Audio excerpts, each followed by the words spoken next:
Magandang umaga po sa inyong lahat.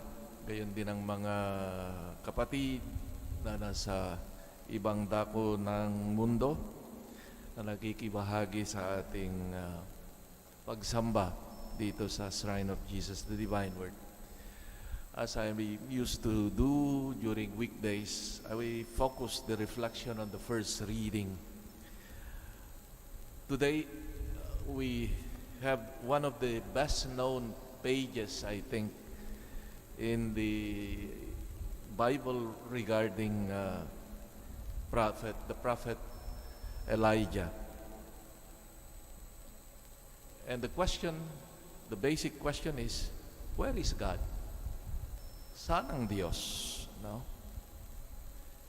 And if there is anything worth of His presence among us, is there something that we can get from this? No, the presence of God.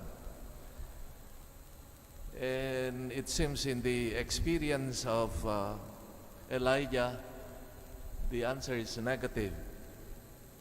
In the time of Elijah, when the reigning king was Ahab, there was an attempt to put an end to this presence of God in the midst of His people, eliminating precisely those who were encouraging to cultivate this faith in God, like Elijah.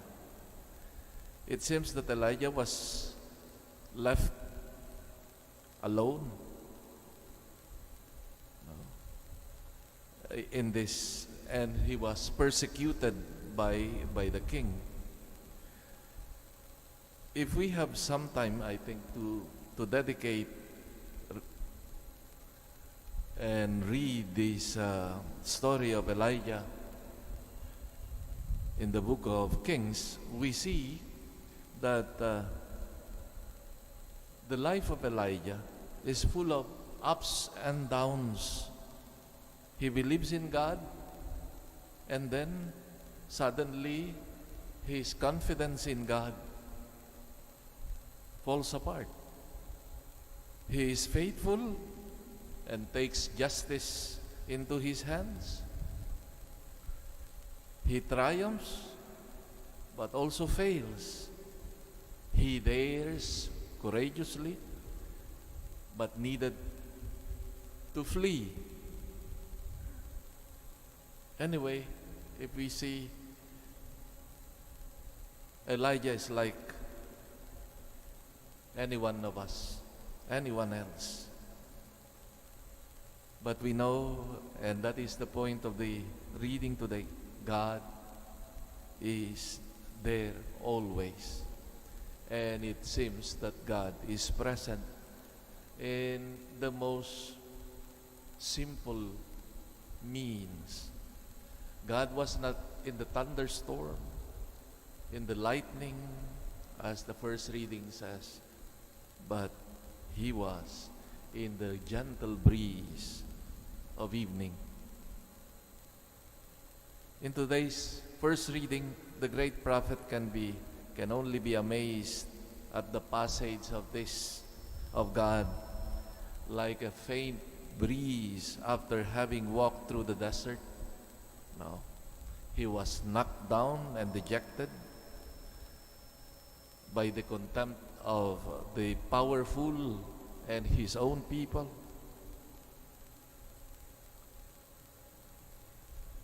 And it seems that God does not console him. No. But He asked him something. No. To retrace the path traveled, to go back where one has started and retrace one's steps. Then there is something to learn here now. And that is the point, I think, of the command of God to Elijah today, now, to retrace his steps and rediscover the hand of God guiding him. In our journey as believers, followers of God, this is a lifelong challenge to discover God's ways, and His ways many times are not what we are programmed to believe. Like Elijah, he thought that God would be a punishing God, no, a God with power, but God revealed Himself in a gentle breeze.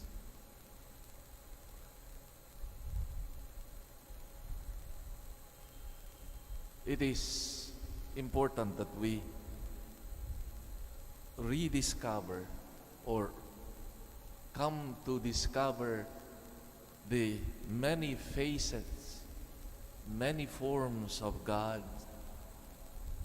communicating with us. Maybe, like Elijah, we need to listen to Him in simple things, in simple manner, in the silence of our hearts, and in the simplicity of actions, of love, of loving, not in the grand things, but precisely in the simplicity of our everyday faithfulness of wives or partners, of the things that we do, that we may discover God.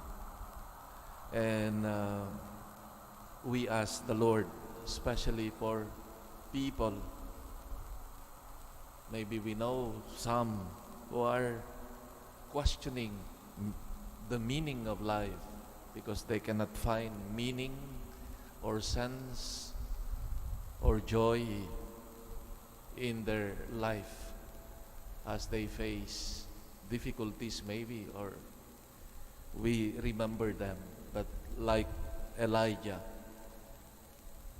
may they have the courage to retrace back their steps and discover the ways of God, the hand of God guiding us, guiding them. And the Lord comes to us with the simplicity of His Word that we have listened today, reminding us of His presence. He comes to us as food, as sustenance in the Eucharist. He comes to us as peace in our hearts, in our consciences. May the Lord then, may we experience His loving presence in our lives. Amen.